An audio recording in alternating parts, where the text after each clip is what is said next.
After sound vanished, the world spoke in vibrations. Mountains hummed forgotten names. Rivers pulsed with memories no one dared to feel. In the center of a silent valley, a figure made of glass stood still. He didn't move. He resonated. Each vibration through his body revealed a story of love unspoken, of wars erased, of futures denied. Birds flew overhead, not singing, but echoing his frequency. The valley responded. Trees bent, stones cracked, not from force, but from recognition. He was not alive. He was remembered.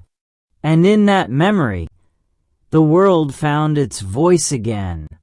This is Dreams of Dust, where silence vibrates with truth and forgotten frequencies rebuild the soul.